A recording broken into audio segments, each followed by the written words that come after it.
حي على الفلاح.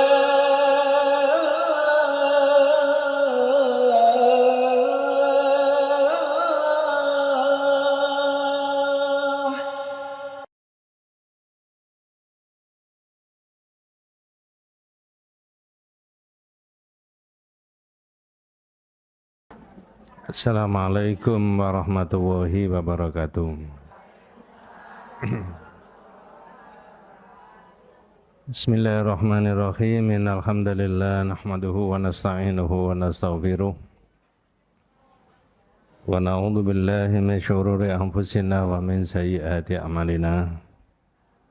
May yahdihillahu fala mudhillalah wa may yudlil falan tajida lahu waliyyan mursyida. Asyhadu an la ilaha illallah wahdahu la syarikalah wa asyhadu anna Muhammadan abduhu wa rasuluhu la nabiyya ba'dah. Allahumma shalli ala Muhammad wa ala ali Muhammad kama shallaita ala Ibrahim wa ala ali Ibrahim wa barik ala Muhammad wa ala ali Muhammad kama barakta ala Ibrahim wa ala ali Ibrahim fil alamin innaka Hamidum Majid. Qala Allah Ta'ala fi kitabil karim, a'udzu billahi minasyaitonir rajim, bismillahirrahmanirrahim. Ya ayyuhalladzina amanu taqullaha haqqa tuqatih wa la tamutunna illa wa antum muslimun. Ma'asyiral muslimin rahimani wa rahimakumullah, usikum wa nafsiya bi taqwallahi faqad faza man ittaqa. Ibu-ibu yang dirahmati Allah SWT dan kita semuanya yang sempat hadir.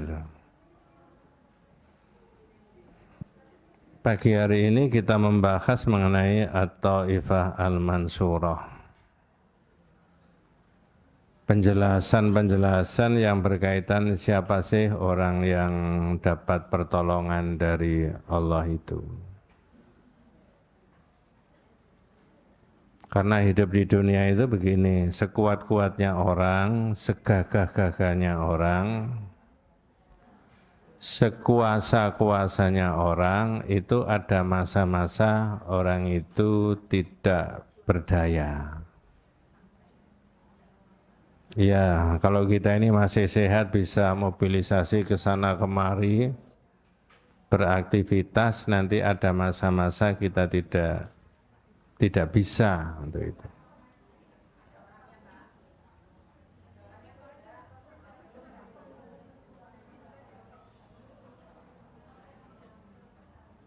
Dalam perjuangan juga begitu.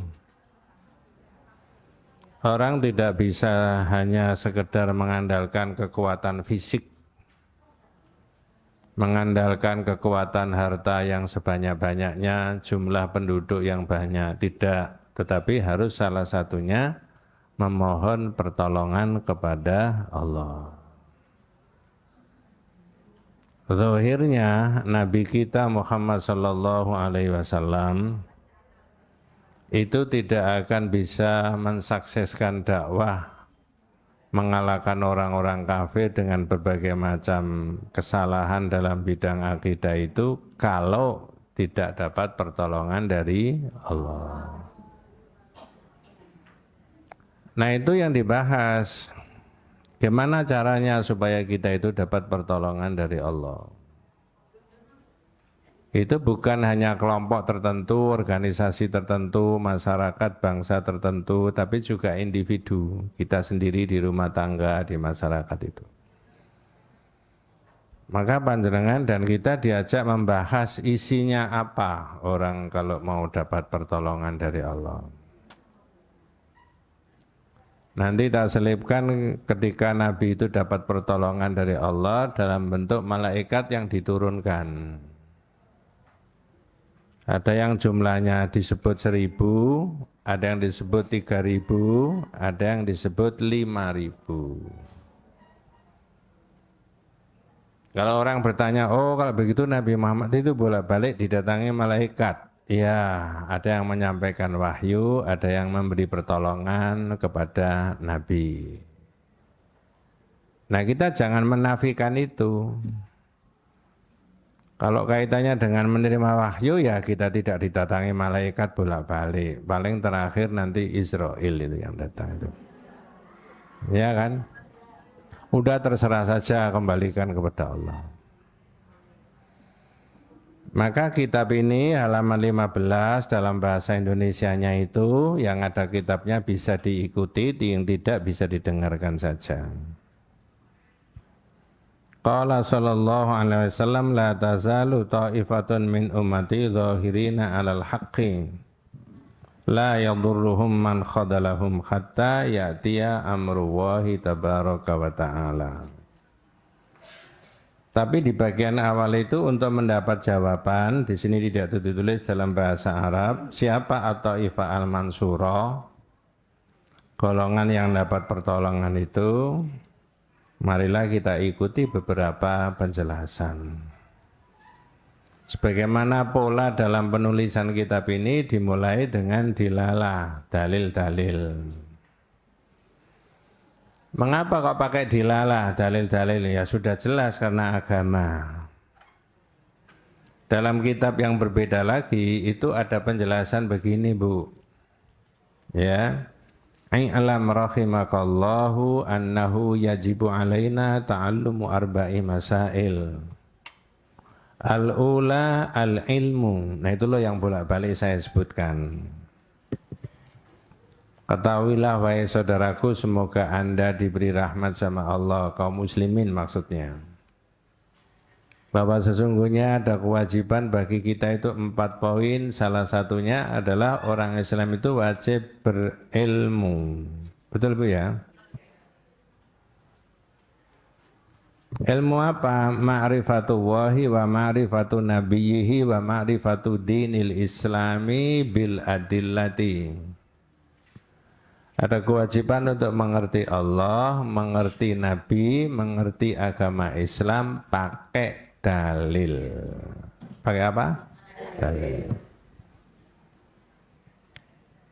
Itu fardu ain apa fardu kifayah?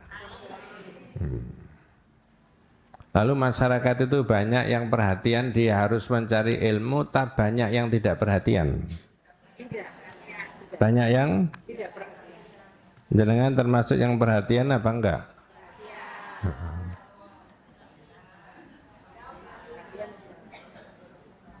Makanya dimulai dari i'lam rahimakallahu. Ketahuilah wahai saudaraku, semoga Anda diberi rahmat sama Allah. Ini belum apa-apa sudah didoakan semoga dapat rahmat dari Allah. Maka polanya bagian yang keempat itu penjelasan berkaitan dengan siapa yang dapat pertolongan. La tazalu ta'ifatun min ummati zahirina 'alal haqqi la yadurruhum man khadalahum hatta ya'tiya amrullahi tabaraka wa ta'ala. Apa bahasa Indonesianya, Mbak? Ya. Rasulullah Shallallahu Alaihi Wasallam bersabda, senantiasa ada sekelompok dari umatku yang memperjuangkan kebenaran, tidak membahayakan mereka orang yang menghinakan mereka sehingga keputusan Allah datang. Pertanyaannya begini, apakah setiap orang yang membawa kebenaran itu apakah setiap orang yang membawa kebenaran itu selalu akan dimusuhi oleh banyak orang? Tidak selalu. Yang musuhi itu siapa? Kalau orang membawa kebenaran kok dimusuhi itu? Yang musuhi itu orang yang menikmati kebobrokan. Betul ya? Mohon maaf, ini naudzubillah min dzalik, ini masyarakat yang bersirik macam-macam. Benda-benda kesirikan itu laku laris di mana-mana, perdukunan, tukang sihir, ya, tukang ramal dan sebagainya, jimat-jimat itu dijual laris. Kira-kira di situ ditawarkan pikiran tauhid, diterima apa enggak? Dimusuhi apa enggak? Dimusuhi. Kita mundur apa tetap maju? Maju tak gentar apa maju membela yang bayar?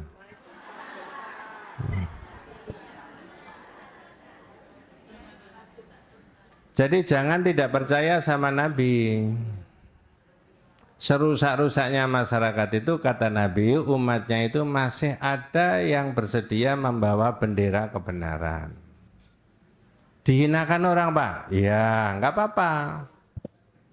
Dicemooh orang? Iya, nggak apa-apa. Kalau nanti ngajinya itu jodoh terus, itu kita ketemu a'da'ut tauhid, musuh-musuhnya tauhid. Loh. Nah kalau musuhnya tauhid itu musuhnya Allah. Wong Allah yang memerintahkan menyebarkan tauhid, menyembah Allah satu-satunya kok dimusuhi. Serahkan saja ke sana. Ngerti maksudnya? Kenapa kok demikian? Sebesar-besar yang diperintah Allah adalah tauhid, wa a'dhamu ma amarallahu at-tauhid. Jadi yang utama diperintah Allah itu bukan sholat, bukan zakat, bukan umroh, bukan, tapi tauhid. Nah begitu. Tapi kadang-kadang orang itu melihat dengan sebelah mata. Jadi sekali lagi senantiasa ada kelompok dari umatku yang memperjuangkan kebenaran, kata Nabi. Ya mudah-mudahan kita semuanya tidak membahayakan mereka, orang yang menghinakan mereka. Sehingga keputusan Allah, pertolongan Allah itu datang. Ya. 2. Wa qala sallallahu alaihi wasallam idza fasada ahlus syam fala khaira fikum wa la tazalu ta'ifatun min ummati mansuruna la yadurruhum man khadalahum hatta taqumas saa'ah. Yang nomor 2, monggo Pak. Jika penduduk negeri Syam telah rusak, maka tak ada lagi kebaikan di antara kalian. Ya, terus? Dan senantiasa ada sekelompok dari umatku yang mendapat pertolongan. Tidak membahayakan mereka, orang yang menghinakan mereka, sehingga hari kiamat datang. Jadi serusak-rusaknya masyarakat, yang saya maksudkan rusak itu akidah ya, bukan rusak moral, karena pembahasan kita itu tauhid. Serusak-rusaknya akidahnya orang, masyarakat itu masih ada kelompok yang tetap memperjuangkan yang apa? Yang benar. Tauhid itu maksudnya. Saya pengen tahu rusaknya akidah itu karena apa? Kalau tidak tahu saya beritahu.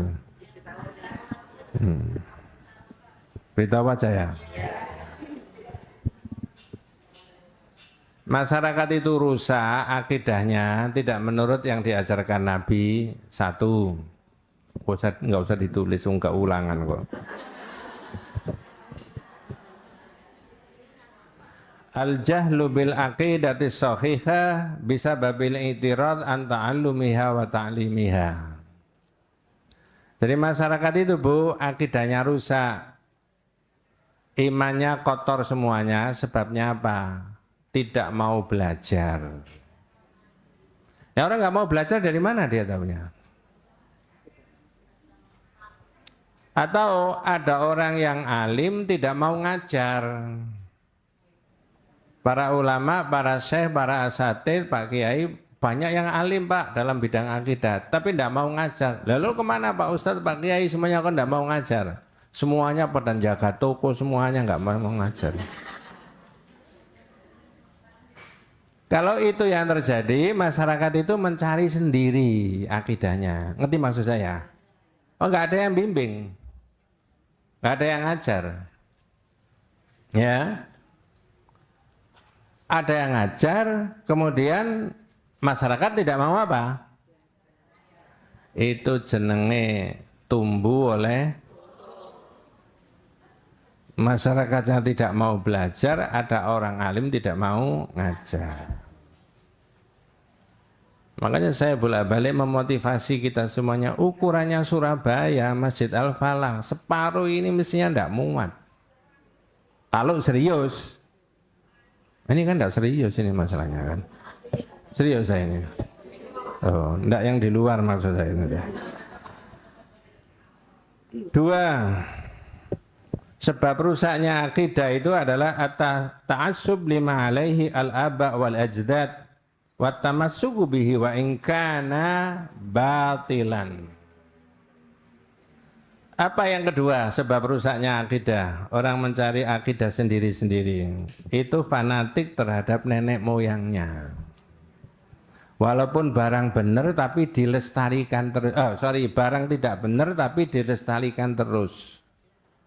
Dalilnya dari nenek moyang.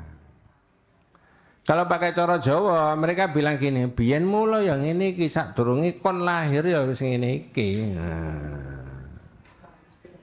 Tapi diberitahu oleh yang ngaji pakai dalil, pakai Quran, pakai hadis, penjelasan Pak Kiai dan tidak manut. Fanatik zaman dulu. Pertanyaannya, ada nggak di masyarakat begitu? Kita hormati bapak-bapak kita, ibu-ibu kita dulu belajar agamanya di fasilitasnya tidak seperti kita sekarang ini. Betul Bu ya? Nanti 100 tahun yang akan datang kita ini tidak ada. Tapi kelihatannya nggak sampai 100 tahun ini. Diganti adik-adik kita dan anak-anak kita kan. Mudah-mudahan akidahnya jauh lebih baik dari kita semuanya. Betul itu. Mudah-mudahan tanda-tandanya sudah ada.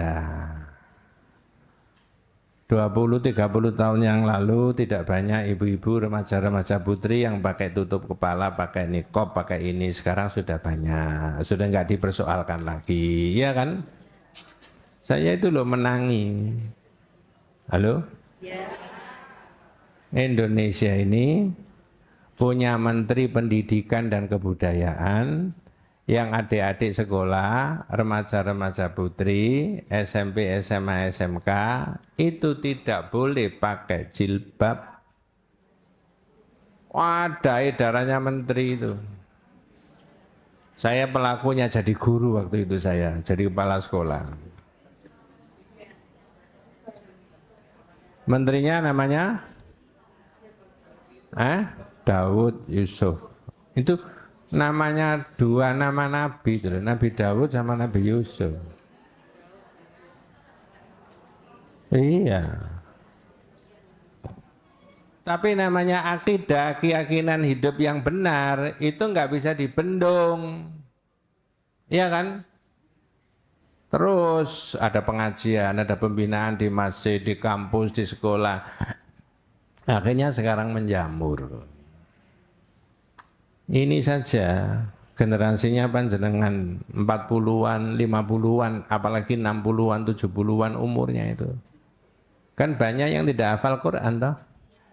Paling hafal Al-Fatihah dan An-Nas.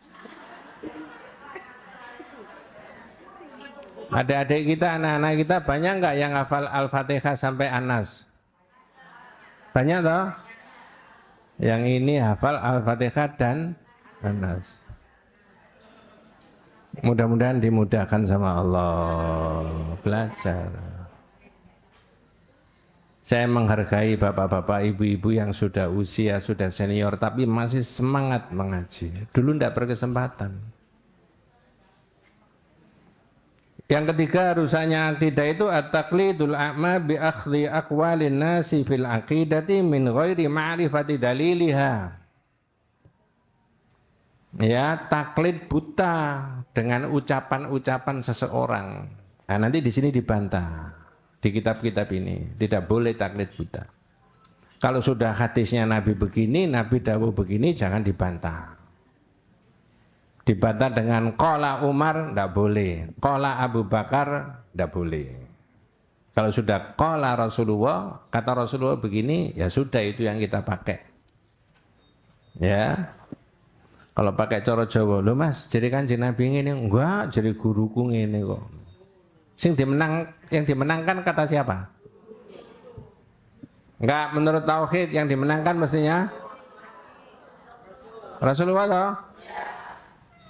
Nah, ini taklid buta itu enggak begitu. Yang dimenangkan zaman dulu-dulu. Yang keempat, al-ghuluwu fil awliya was-solihina wa rafa'ahum fawqa manzilatihim. Sikapnya berlebih-lebihan terhadap orang-orang yang dianggap soleh dan para wali. Nah, nanti ada keterangannya sendiri. Kalau kita ini mau jujur ya, rusaknya akidah itu diantaranya faktor hulu, berlebih-lebihan sikapnya kepada orang-orang yang dianggap apa? Soleh. Sudah diterangkan berkali-kali. Nanti kita ketemu lagi itu ya. Sekarang balik kepada kitab. Dua hal tadi yang didawuhkan Nabi kita Muhammad SAW menjelaskan bahwa ada nanti kelompok-kelompok umat Islam yang dapat pertolongan. Baik kita secara individu, kelompok maupun masyarakat pada umumnya. Nomor 3, nah ini para ulama memberikan komentar. Kata Ibnul Mubarak, hum indi ashabul hadith. Kata Ibnul Mubarak nomor 3, itu loh yang dapat pertolongan itu ahlul hadith. Apa ahlul hadith itu? Jangan keliru, ahlul hadas. Kalau hadas itu hadas besar, hadas kecil itu loh ya. Ini ahlul apa? Hadith. Nomor 4, Al-Bukhari mengatakan qala Ali bin Al-Madini hum ashabul hadis, yang dapat pertolongan itu ashabul hadis, ahli hadis. Nah cuma kita itu kadang-kadang mikir, ini saya dan jenengan ini termasuk ahli hadis apa enggak ya? Kalau enggak dapat pertolongan loh. Loh iya temenan itu. Loh ini kan komentarnya para ulama zaman dulu, Al-Bukhari, kemudian Ibnul Mubarak dan sebagainya. Ahmad bin Hanbal yang nomor 5, ilam takun hadhi at-taifah al-mansura ashabul hadits fala adri man hum. Ini kayak omongannya cara Jawa itu. Apa balik ya bahasa Indonesia-nya? Nomor 5. Jika kelompok yang mendapat pertolongan itu bukan ashabul hadis, maka aku tidak tahu siapa lagi. Nah, kan seperti omongannya Surabayaan itu. Ya embo gak ngerti aku nek duduk itu. Nah itu loh. Lah kalau tidak ahlul hadis gak paham sapa maneh itu loh. Berarti itu maknanya meyakinkan bahwa yang dapat pertolongan dari Allah itu adalah ahlul hadis. Nah yang jadi bahas itu nanti kita ini ahlul hadis apa bukan? Itu loh, fanatik sama Nabi apa tidak? Jangan sudah pernah mendengar ceritanya, ya ini mohon maaf ya saya ceritakan di ibu-ibu. Tapi tidak apa-apa ya, ini kan agama toh, ya kan? Nanti tersinggung. Tersinggung berarti ya belum kuat imannya. Siapa istrinya Nabi ya yang dinikahi Nabi langsung pakai ayat Al-Qur'an? Wah, itu luar biasa itu.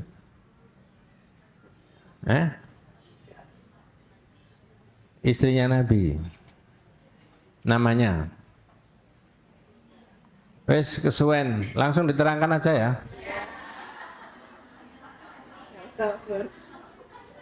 Entah-entah waktu. Nah itu intermezzo supaya nggak terlalu tegang. Ini mau diceritakan 2 menit itu dengan harapan memberikan pengertian kepada kita. Inilah kualitasnya para sahabat saat itu. Ceritanya Nabi itu punya anak laki-laki namanya Zaid. Baru nanti nyambung jenengan.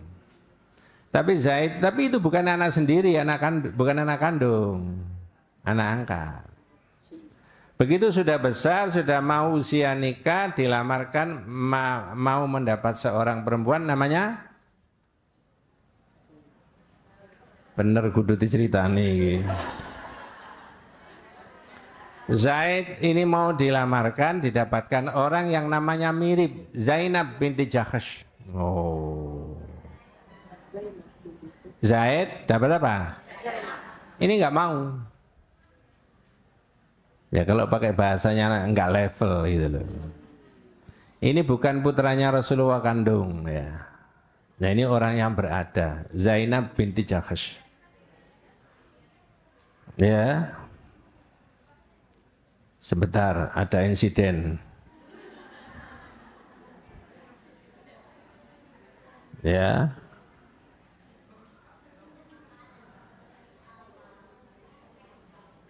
Nanti lain kan di sini diisi kan enggak apa-apa toh. Di sini diisi kan enggak apa-apa.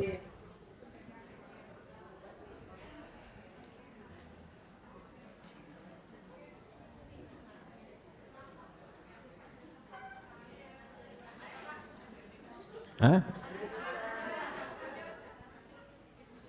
Semuanya lihat sana kok. Siapa tadi Bu namanya putranya Rasulullah? Mau didapatkan siapa? Mau enggak?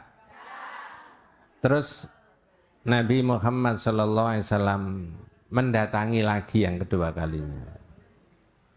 Dibacakan ayat Al-Quran.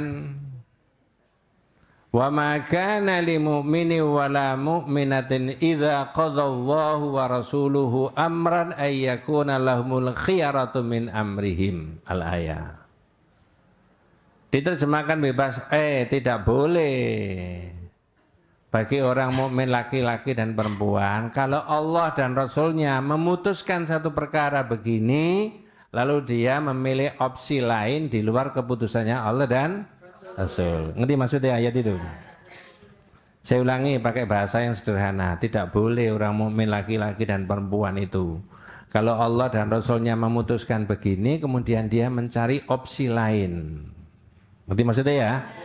Zainab tanya, Nabi, apakah ayat itu termasuk kehendaknya Nabi bahwa saya mau dinikahkan sama Zaid? Jawabannya, iya.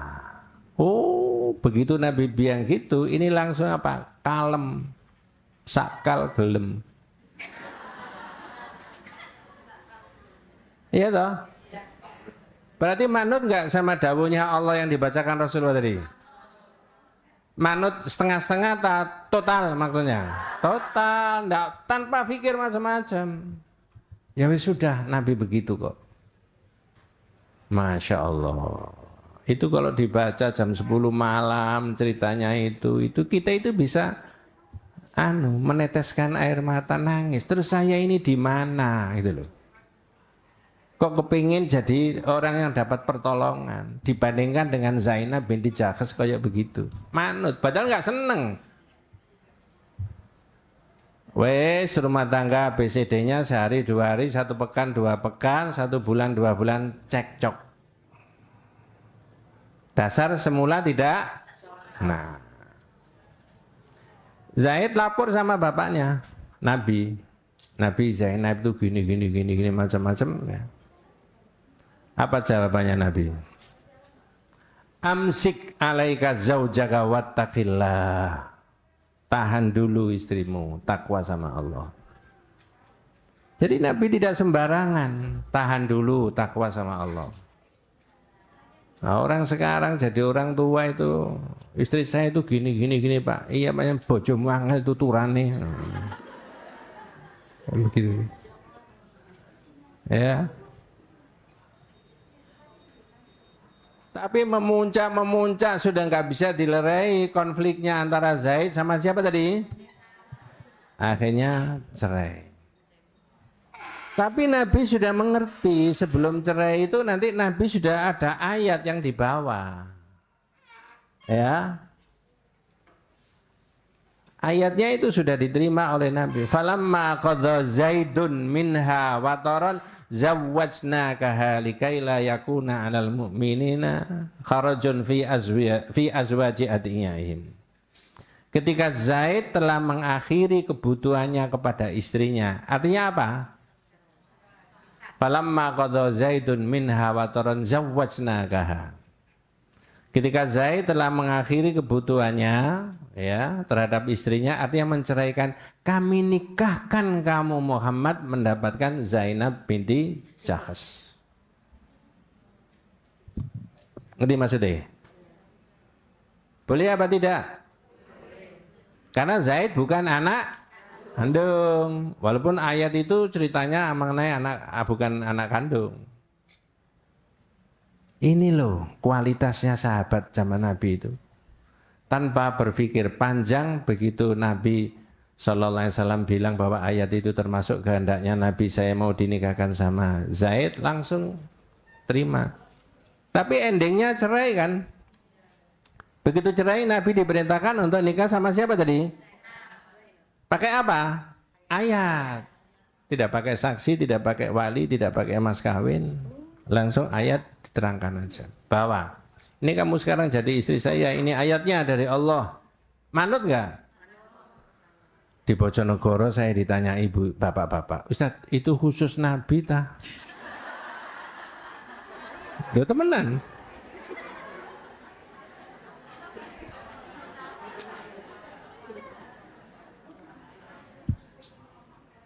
Saya jawab, gak bahaya lah. Tapi pertanyaannya juga tidak salah, Bu. Yang tidak pakai saksi, tidak pakai wali, tidak pakai mas kawin, pakai ayat khusus Nabi. Ngerti maksudnya? Tapi yang menikahi mantan istri dari anak angkat itu berlaku untuk siapa aja. Ngerti maksudnya? Ada seorang bapak ya, kemudian dia nggak punya anak, mengadopsi umur 25 tahun, mengadopsi anak. Begitu anaknya 25 tahun, ini bapaknya umur berapa? 50. Begitu 25 tahun anaknya tadi yang diadopsi laki tadi sudah dinikahkan, punya anak satu. Tapi anak angkatnya tadi kemudian punya anak satu, qadarallah, inna'udzubillah, bukan siapa-siapa, meninggal. Boleh nggak istrinya tadi dinikah sama bapak? Boleh. Boleh apa tidak? Boleh. Yang tidak membolehkan? Ya istrinya bapak itu tadi.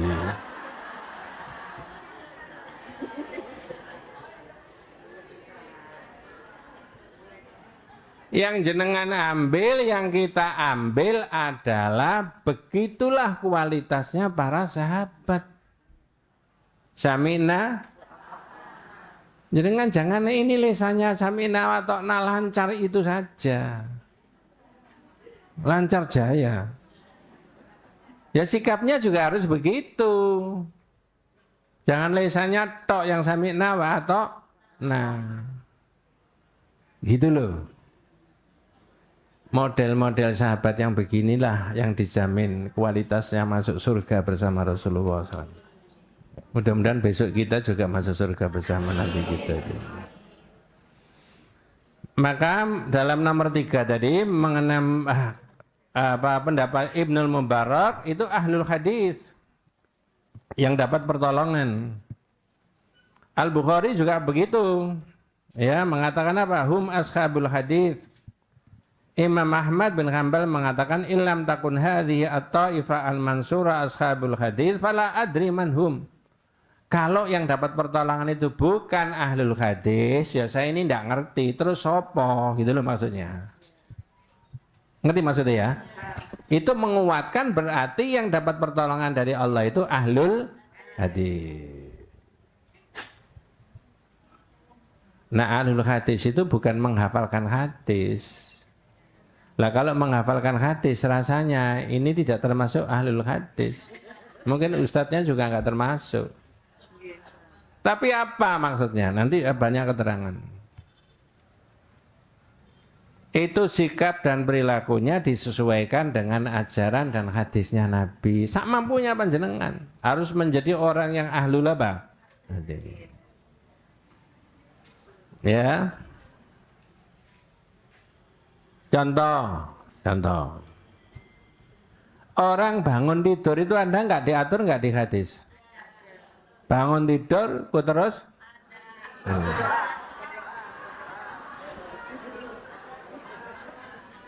Ada doa kan? Pada umumnya, bahkan itu hampir 100% orang menuju ke kamar mandi. Diatur nggak sama hadis? Tata caranya bagaimana orang buang air besar, air yang kecil, diatur nggak? Nanti keluar dari kamar mandi diatur nggak? Terus sampai cara berpakaian, mau makan, mau minum, mau bilang sama suami, istri, sama keluarga ini dan seterusnya. Tidak ada yang tidak. Ya, itulah yang namanya ahlul hadis. Sering saya beri contoh begini. Mudah-mudahan tidak salah contohnya. Karena contoh itu tidak ada kalau ceritanya di hadis ada. Ini ada kopi, minuman yang dibuat orang ya, tapi belum diminum sudah kemasukan lalat. Kopinya hitam, lalatnya hitam, gak ketok. Waduh, belum diminum sudah kemasukan lalat. Wong masuk di situ. Diapakan menurut hadis?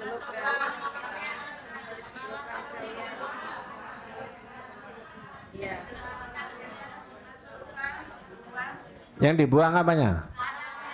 Boleh nggak diminum? Boleh. Perutnya sakit nggak? Jorok nggak?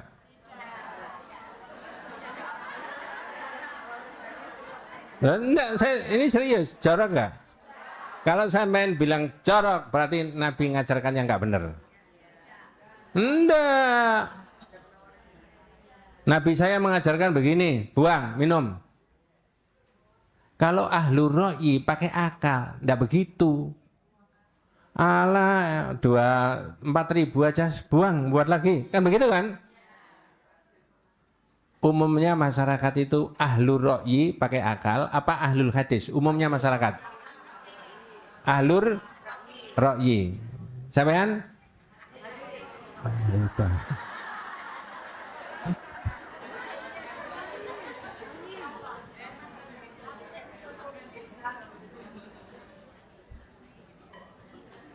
Saya mau cerita tapi nanti khawatir salah paham. 2 kali saya mengalami gitu, minuman dimasuki lalat. Kalau begitu di rumahnya Ustadz banyak lalat. Ya bisa juga Allah itu uji kan. Ini orang ini betul-betul menurut hadis Nabi apa enggak? Tak masukkan betul, tak buang, tak minum. Tapi saya lo sehat, enggak masalah. Ya. Masya Allah, inilah Bu, Nabi itu tidak mungkin satu kata saja itu yang didawukan itu salah, itu tidak mungkin.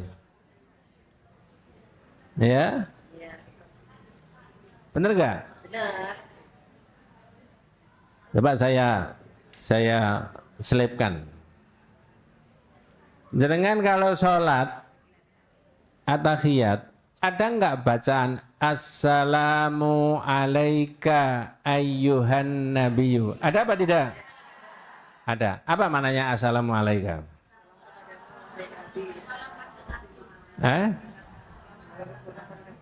Jare sapa? Assalamu itu maknanya salamatum minan naqs wal afat. Assalamu alaika, Nabi, engkau ini tidak ada yang salah. Itu assalam itu maknanya begitu.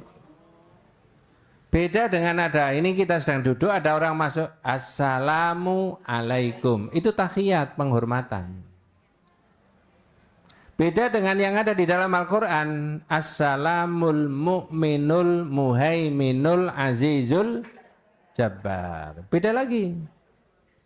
Tapi yang panjenengan ucapkan setiap tahiyat Assalamu alaika, itu maknanya salamatum minan naqs wal afat. Nabi, engkau ini enggak ada yang salah, enggak ada yang kurang. Lah kalau enggak ada yang salah, enggak ada yang kurang, enggak ada yang keliru, ya diikuti aja semuanya. Ngerti maksud saya? Masa enggak percaya sama imam-imam yang saya sebutkan tadi?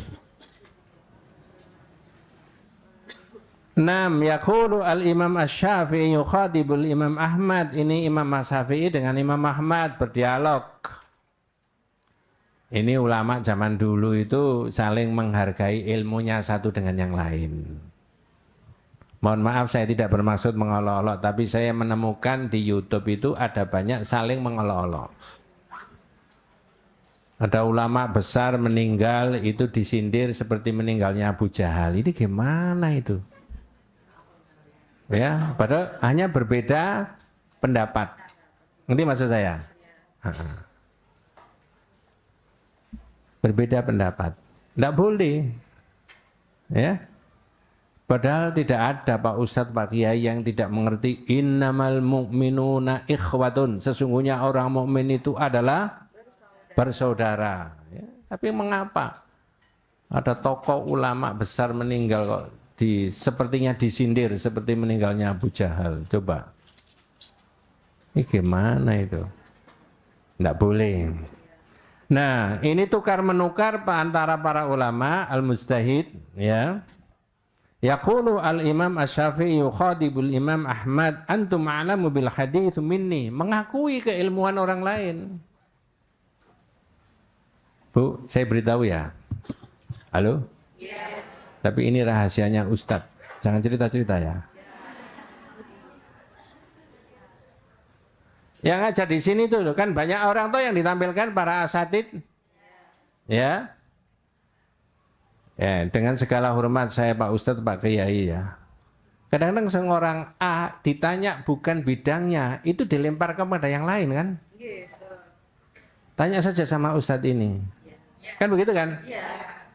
Itu mestinya yang terjadi. Enggak apa-apa. Saya sendiri kalau tanya ini, waduh saya tanya ini aja, mungkin dia lebih alim daripada saya. Boleh nggak begitu? Boleh. Jangan merasa sok apa. Misalkan ada orang yang hafal hadis, hafal Quran ini. Kalau doa minta ilmu itu doanya gimana? Minta ilmu ditambahi ilmunya sama Allah itu loh. Rabbi zidni warzuqni. Apa maksudnya Rabbi zidni ilma? Ya Allah tambahilah saya aku apa? Wes. Dan kuatkan pemahaman saya terhadap ilmu dan mengamalkan ilmu. Ilmu itu bukan hanya untuk pajangan. Ngerti pajangan? Hiasan, enggak. Tapi diamalkan kan? Saya tanya, siapa yang harus berdoa Rabbi zidni ilma? Apakah hanya anak TK? SMP, SMA? Kalau sampai S3, profesor tetap berdoa itu enggak? Maksudnya apa? Walaupun dia sudah S3 bergelar profesor, tetap ilmunya itu menurut Allah cuma sedikit. Betul ya? Nah, di situ. Belajarlah dari Imam Asy-Syafi'i dengan Imam Ahmad. Apa kata Imam Asy-Syafi'i terhadap Imam Ahmad? Antum a'lamu bil hadits minni. Apa Mbak Lia mau? Kamu? Engkau lebih tahu tentang hadis daripada aku. Oh. Ini saling menghargai keilmuannya masing-masing enggak? Iya. Terus kalau lebih mengerti tentang ilmu hadis daripada saya, fa idza ja'akumul hadits sahihan fa'alimuni bihi. Hatta adhabu ilaihi sawa'un kana hijazian au kufiyan au basariyan. Apa Mbak? Maka bila sampai kepadamu hadis yang sahih, beritahukanlah kepadaku, sehingga aku bermadhab dengannya. Ya, terus? Baik hadis itu berasal dari Hijaz, Kufah maupun dari Basrah. Ini berarti kan istilahnya tuh haus tentang ilmu hadis, betul ya? Ya. Ada hadis, tolong saya ajari itu loh. Ini para ulama zaman dulu begitu. Dan inilah yang disebut orang yang disebut tadi At-Ta'ifah Al-Mansurah. Golongan yang mendapatkan apa? Pertolongan. Coba tak selipkan ya. Nabi itu mengalami dua hal, yang satu sangat menggembirakan dalam ukuran manusia, yang satu sangat menyusahkan.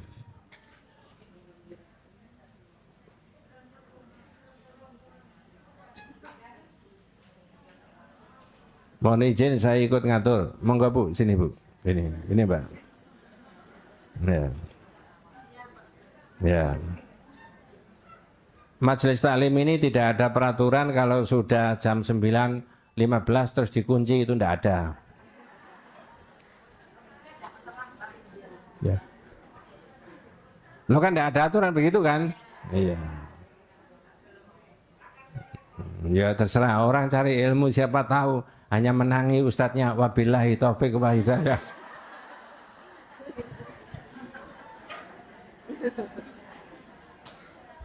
Enggak, itu intermezzo aja. Saya ulangi, mudah-mudahan kita diberi rahmat sama Allah Subhanahu wa taala ya. Nabi itu pernah mengalami sesuatu yang menurut ukuran manusia jelas sangat menggembirakan, dan pernah mengalami sesuatu yang menurut ukuran manusia menyusahkan. Apa dan apa? Satu, nanti jangan bisa ngukur. Oh, ini faktor ini yang menyusahkan. Nah, kalau sudah faktor ini yang menyusahkan, kita harus menghindari dari itu tadi. Ngerti maksud saya? Halo? Ya. Saya ulangi pelan-pelan. Nabi itu pernah mengalami sesuatu yang sangat menggembirakan dan sesuatu yang sangat menyusahkan.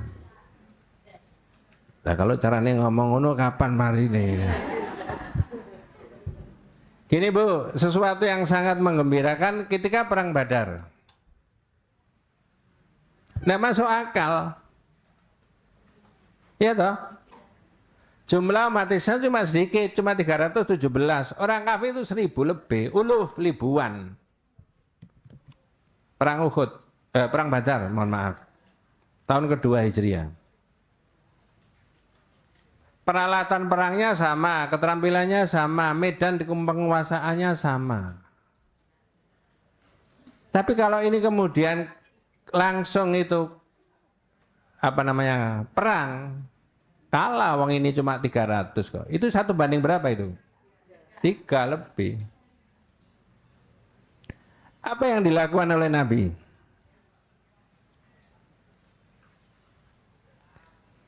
Biasanya anak-anak muda itu mari subuh turu maneh. Wes. Apa yang dilakukan oleh Nabi? Melihat jumlah yang enggak imbang. Istaqbalal qiblah, menghadap kiblat. Madda ya tahu, tangannya diangkat tinggi-tinggi, berdoa sama Allah. Ini minta pertolongan sama Allah. Maka jangan menyepelekan doa. Allahumma hadhihi quraisya'u fakhliha wa khuyala'iha wa khayliha takhaduka wa tukadzibu rasulaka anjiz lima wa'atani Allahumma intu ligadili sobatu min ahlil Islam la tu'bad fil ardi abadan. Ya Allah, ini adalah orang kafir Quraisy, mereka datang dengan kekuatannya, mereka datang dengan kesombongannya untuk memusuhi engkau ya Allah, mendustakan Rasulmu. Berikan yang kau janjikan kepadaku. Jadi Nabi minta sama Allah. Ya Allah, jika umat Islam yang saya bawa ini habis, berapa tadi jumlahnya? Jangan harap engkau disembah lagi di bumi ini untuk selama-lamanya. Ini kalau habis, nggak sampai ke sini Islam itu. Saat itu 1400 tahun yang lalu kan. Bener nggak? Serius itu. Makanya saya bilang gini ke jamaah-jamaah, enggak tahu jenengan setuju apa enggak itu ya. Doanya Nabi itu dimodifikasi. Allahumma intuhli kadili sobatum min ahlil islami fi Indonesia la tu'bad fi hadal baladi Indonesia abadan. Ya Allah, jika umat Islam Indonesia ini habis, jangan harap engkau disembah lagi di bumi Indonesia ini. Boleh enggak berdoa begitu? Halo? Zaman kok takut gitu. Saya itu yang ngomong gak wedi blas. Loh, kalau umat Islam Indonesia habis, yang menyembah Allah di Indonesia siapa? Tidak ada. Loh, ini serius loh. Main telat-telat dikit tidak apa-apa.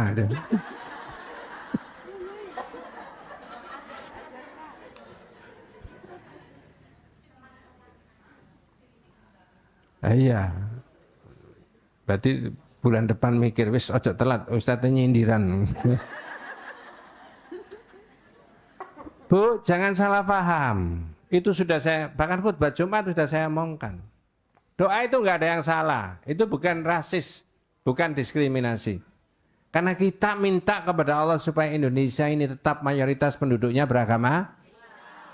Boleh toh? Atau itu minta kepada Allah semoga besok anak cucu kita itu agamanya seperti kita. Iya toh? Siapa yang menjamin 50 tahun yang akan datang? Tidak ada. Maka minta pertolongan sama Allah, jangan mengandalkan teknik berdakwah ini itu dan sebagainya dan sebagainya. Tapi pertolongan Allah itu jadi. Nah itulah karena doanya Rasulullah seperti itu, kemudian Allah menjawab yang ada di surat Al-Anfal ayat 9. Sudah sering kali itu dibahas itu. Ya. Idh tastaghithuna rabbakum fastajaba lakum anni mumiddukum bi alfin minal malaikati murdifin. Nah itu. Apa Mbak Lia, monggo. Ingatlah ketika kamu memohon pertolongan kepada Tuhan kamu. Itu perang Badar itu tadi. Terus? Lalu itu dikabulkannya untuk kamu. Sungguh, aku akan mendatangkan bala bantuan kepadamu dengan 1000 malaikat yang datang berturut-turut. Wes, sekarang kita lihat di surat yang ketiga ayat 123. Al Imran, surat yang ketiga ayat 123. Ini lebih jelas lagi. Walaqad nasarakumullahu bi badri wa antum adillatun fattaqullaha la'allakum tashkurun. Monggo. Dan sungguh Allah telah menolong kamu dalam perang Badar. Nah, dapat pertolongan dari Allah enggak? Dapat. Makanya tadi saya katakan dohirnya Nabi itu tidak akan memenangkan perjuangan kalau tidak dapat. Maka jangan menyepelekan pertolongan Allah. Panjenengan di keluarga, saya di keluarga, kita di masyarakat, yayasan, organisasi, bangsa dan negara, itu jangan menyepelekan pertolongan siapa? Allah. Ya, itu loh. Ya. Tapi pertolongan Allah itu tidak datang dengan tiba-tiba. Ada proses yang harus dilakukan oleh manusia. Dalam sang kita baca tadi sampai nomor 6 itu tadi, sampai nomor 7 tadi ya, nomor 6. Itu adalah kata para ulama yang dapat pertolongan itu adalah ahlul hadis. Tadi loh, ahlul apa? Apa maksudnya? Orang yang ahli di bidang hadis, bukan menghafalkan hadis, tapi mengamalkan hadisnya siapa? Kalau ditanya, Bu, sholatnya kok begini? Oh, ada hadisnya itu. Hadisnya gimana? Saya tidak hafal. Di mana hadisnya? Di kitabnya Pak Ustadz.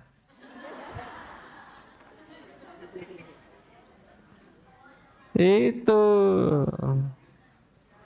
Walaqad nasarakumullah bi badrin wa antum adillah. Monggo Pak, diulangi lagi. Dan sungguh Allah telah menolong kamu dalam perang Badar, padahal kamu dalam keadaan lemah. Iya, lemah itu karena jumlahnya berapa tadi? 1 banding berapa? 3. 300 banding 1000. Itu dohirnya pasti kalah, tapi bisa menang. Jadi pertolongan Allah tadi. Ya. Makanya jenengan dan saya itu yang dimakan ya harus halal, kan begitu kan? Yang dipakai ya harus halal. Ikuti sunnah-sunnahnya Nabi sesuai dengan kemampuan kita. Ya, menganggap sesama saudara umat Islam sebagai saudara. Mungkin 1-2 berbeda nggak apa-apa, kan begitu kan? Tukar menukar ilmu boleh nggak? Boleh. Enak kalau begitu sikapnya itu. Ya. Lanjut Mbak. Wattaqullaha la'allakum tashkurun. Nah sekarang kita lanjut aja. Yang 124.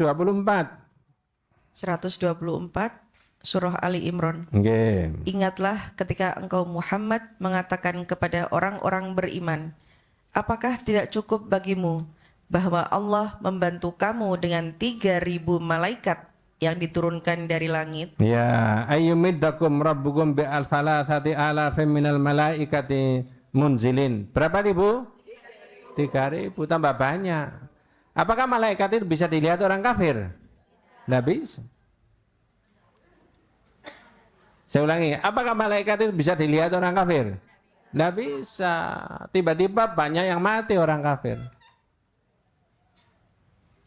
Ini 2025 dalam perjuangan umat Islam juga jangan menyepelekan pertolongan siapa? Allah. Ya. Yang 125 monggo. Wala in tasbiru wa tattaqu wa ya'tukum min fawrihim hadza yumdidkum rabbukum bi 5,000 minal malaikati musawwimin. Ini beda lagi. Jumlahnya lebih banyak. Monggo. Surah Ali Imran ayat 125. Ya, cukup jika kamu bersabar dan bertakwa kepada mereka yang datang menyerang kamu dengan tiba-tiba, niscaya Allah menolongmu dengan 5.000 malaikat yang memakai tanda. Sekarang berapa ini jumlahnya? Lebih banyak lagi kan? Tak tanya. Apakah janji-janji Allah akan menolong umat Islam itu berhenti sampai pada zaman Nabi saja ataukah sampai 2025? Asal kita itu loh. Iya, orang sekian semuanya solihah semuanya ahli surga semuanya kan. berdoa dengan ikhlas kepada Allah. Besok reuni di surga semuanya, ketemu Aisyah, istrinya Rasulullah. Lalu panjenengan ditanya itu rombongan ini, ibu-ibu ngapunten menika majelis taklim saking pundi nggih?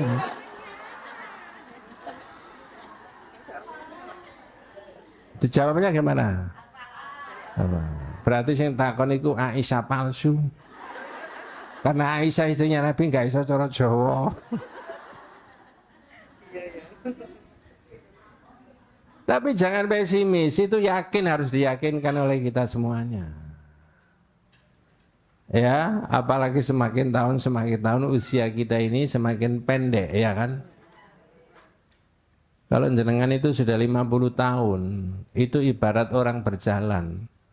Lebih dekat mana antara yang sudah dilewati dengan yang akan dituju? Lebih dekat yang sudah, lebih dekat yang akan dituju. Itu 50. Ada enggak yang 60 yang hadir di sini? Ada. Berarti tambah hidup mana gitu.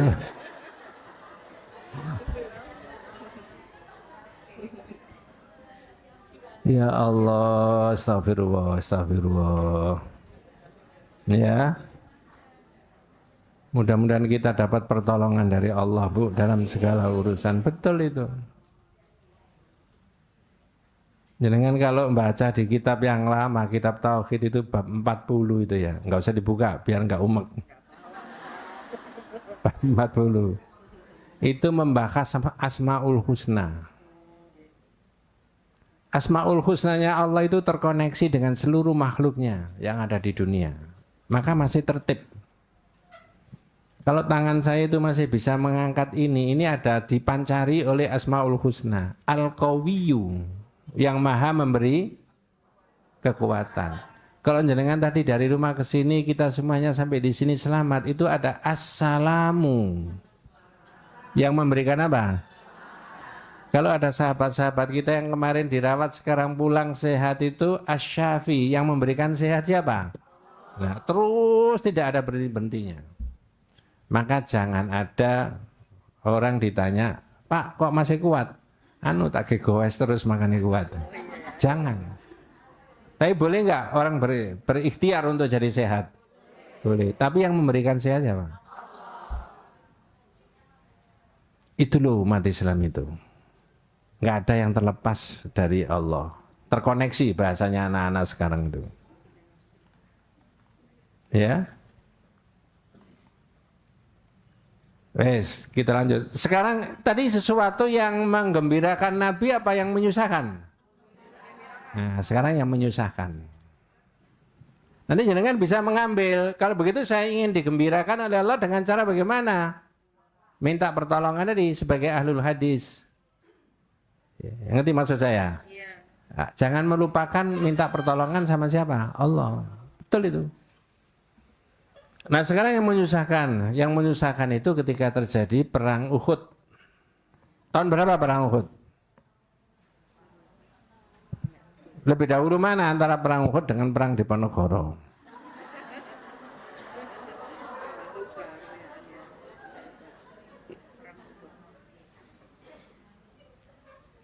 Perang Uhud itu 1 tahun berikutnya setelah perang Badar. Kalau perang Badar tahun yang kedua, ini tahun yang ke umat Islam kalah. Yang meninggal 70 di antara sahabatnya Rasulullah. Padahal yang ikut perang Badar tadi baru berapa? 300. Dan meninggal 70 1 tahun berikutnya kan banyak, luar biasa itu. Iya toh? Kenapa kok bisa begitu? Nah ini yang dibahas itu. Nabi itu sudah milih beberapa orang sahabat, menurut tarikh itu 50 orang. Kamu masih nih kumpul yang ahli-ahli, jago-jago tembak ahli mana itu. Kenapa Nabi? Kamu naik di Gunung Uhud ya, jangan turun. Ngerti maksudnya? Ini yang merintah Muhammad Rasulullah Sallallahu Alaihi Wasallam, bukan Muhammad Surabaya. Jangan turun, apapun yang terjadi. Ketika dimulai peperangan di awal-awal, umat Islam menang. Orang kafir sudah terbirit-birit waktu dikejar agak jauh sekali. Kira-kira yang di atas punya pikiran yang kurang bagus enggak? Iya. Apa kira-kira pikirannya? Kenapa kita di sini wong sudah menang? Padahal perintahnya Nabi? Jangan turun. Kira-kira itu kalau mengikuti perintahnya Nabi, ya sudah, apapun yang terjadi karena Nabi bilang gini ya jangan turun. Walaupun teman kita itu sudah ke sana menang, ya biarin aja kita itu di sini. Perintahnya begitu. Sampai kapan? Nggak ngerti. Sampai di perintah Nabi turun. Kan belum ada perintah. Nah, mestinya kan begitu kan? Halo? Ngerti nggak maksud saya? Tiba-tiba 40 dari 50 orang itu turun. Menyalahi nggak? Menyalahi. Dari situlah menurut sejarahnya Khalid bin Walid yang masih kafir itu menghabisi umat Islam saat teman-temannya. Habis. Sudah bayangkan 70. Ibu-ibu kalau tindak haji dan umroh, yang sudah haji umroh mudah-mudahan diterima sama Allah ya. Yang belum mudah-mudahan dimudahkan sama Allah. Hah? Ini entah jadi entah enggak itu MT Tauhid yang ngaji Tauhid di mana-mana itu mau menyelenggarakan program umroh bareng itu. Tapi bayar dewi-dewi. Ya kan seneng kayak kemarin di 770 orang ya kan? Coba sahabat kita sekian banyaknya diumumkan 3 hari aja 770 yang ikut daftar. Masya Allah, saya kepengen kumpulkan di Al-Falaq semuanya itu. Waduh, berapa ribu Bapak Ibu ya. Semuanya ahli surga itu. Wes, balik ke ceritanya tadi. Yang turun tadi berapa? Yang tersisa? 10. Dari situlah kemudian habis umat Islam tadi.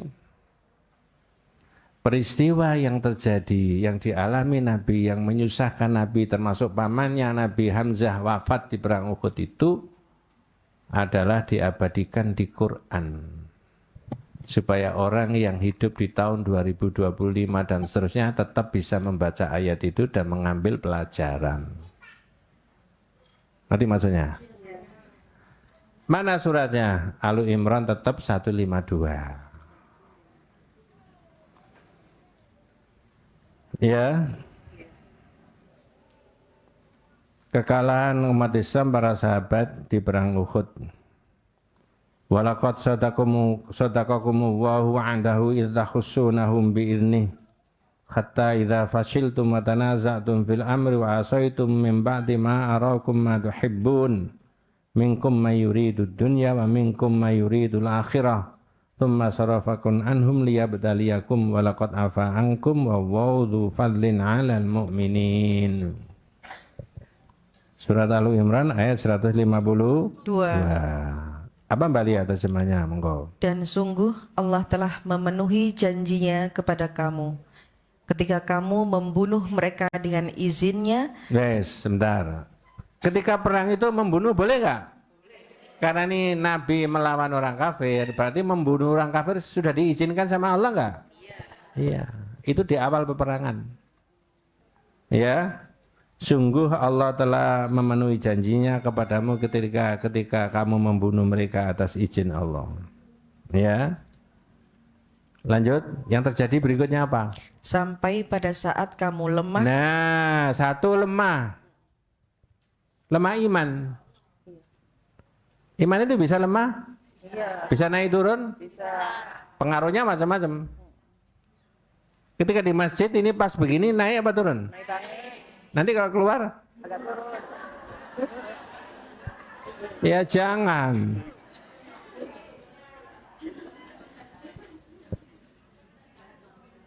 Itu fluktuasi. Naik turun.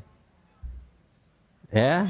Kata Rasulullah, al-imanu yazidu wa yanqus, bisa naik bisa turun. Makanya umat Islam itu jenengan dan teman-teman itu diajaklah supaya nyentel di masjid. Saya ikut masjid taklim di sana. Itu loh maksud saya. Ya. Satu, lemah iman. Berikutnya Mbak. Dan berselisih dalam urusan itu. Nah, apa tadi yang kedua? Perintahnya Nabi tadi apa? Perintahnya Nabi tadi apa? Jangan. Tapi yang terjadi berapa yang turun? Yang sisa berselisih enggak? Jadi di atas gunung itu cekcok. Mudun apa enggak? Keputusannya seperti itu deh. Lanjut yang ketiga. Dan mengabaikan perintah Rasul. Nah, mengabaikan perintahnya tadi 1 apa 2 apa 3 apa 4? 1 apa? Perhatikan, dicatat. Perintahnya itu cuma 1, jangan turun, diabaikan. Jangan emosi, wong sahabat sudah nggak ada kok. Sahabat sudah nggak ada ini untuk.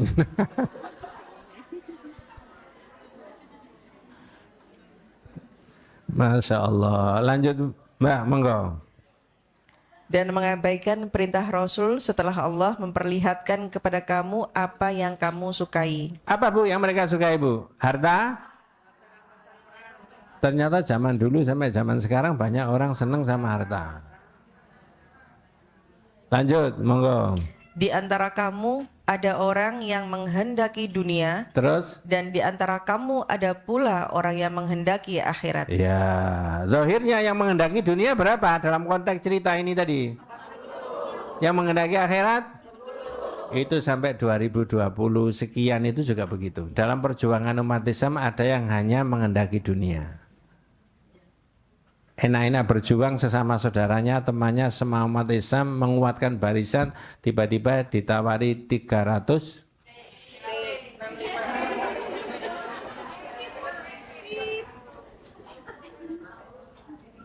Ya, nah itu. Ada yang menghendaki akhirat, berjuang. Kira-kira kalau jenengan berjuang itu yang kira-kira kelompok yang mana? Kelompok yang menghendaki akhirat apa menghendaki dunia? Kira-kira. Oh iya, pengajian. Lanjut Pak, monggo. Kemudian Allah memalingkan kamu dari mereka untuk mengujimu. Ya, lanjut. Tetapi Dia benar-benar telah memaafkan kamu. Coba sahabat langsung dimaafkan kekeliruannya tadi. Terus? Dan Allah mempunyai karunia yang diberikan kepada orang-orang mukmin. Ayat ini ditulis dalam kitab Al-Qaulul Mufid. Lalu oleh yang mensyarahkan kitab itu dokumentari. Hasolat hazimatul muslimin limaksiatin wahidah. Terjadi kegoncangan di internal umat Islam karena ada satu maksiat. Apa maksiatnya tadi? Menyelisih perintahnya, padahal tidak boleh. Saya ulangi, khasalat azimatul muslimin limaksiatin wahidah. Wa nahnul an nuridul intisar minallah, dan kita sekarang, tergantung yang baca kitab itu. Kalau dibaca orang nanti tahun 3000 sekian ya berarti tahun itu. Dan sekarang kita baca sekarang wa nahnul an, dan kita sekarang nuridul intisar minallah, menghendaki pertolongan kepada Allah. Wal ma'asi katsiratun indana, dan maksiat itu masih bertebaran di mana-mana. Fala yumkin, maka tidak mungkin. Bagaimana Allah akan memberikan pertolongan? Karena banyak orang yang kemudian masih bidang akidahnya tidak baik, ibadahnya masih campur dengan bid'ah, misalkan begitu ya, yang dimakan masih campur dengan haram, akidahnya campur dengan syirik dan sebagainya. Ngerti maksud saya? Maka kembali supaya dapat pertolongan oleh Allah, jadilah orang yang disebut dalam kitab itu sebagai ahlul hadis. Wallahu a'lam. Saya rasa itu ya, mudah-mudahan nanti bisa dilanjutkan berikutnya. Sebab menurut teorinya, menurut penelitian di Universitas Islam Indonesia itu ya, orang ngaji itu kalau lebih dari 60 menit itu sudah melihat ustadznya kelihatannya 2. Itu di belakangnya itu ada bayang-bayangnya Pak Ustadz itu ya. Nanti kalau ada temannya yang begitu bilang, loh enggak ustadznya ya tetap 1, sampai itu lihatnya kan udah gini-gini tadi itu. Wallahu a'lam. Kita tutup dengan doa kafaratul majlis. Subhanakallahumma bihamdika Asyhadu an la ilaha illa anta astaghfiruka wa atubu ilaik. Assalamualaikum warahmatullahi wabarakatuh.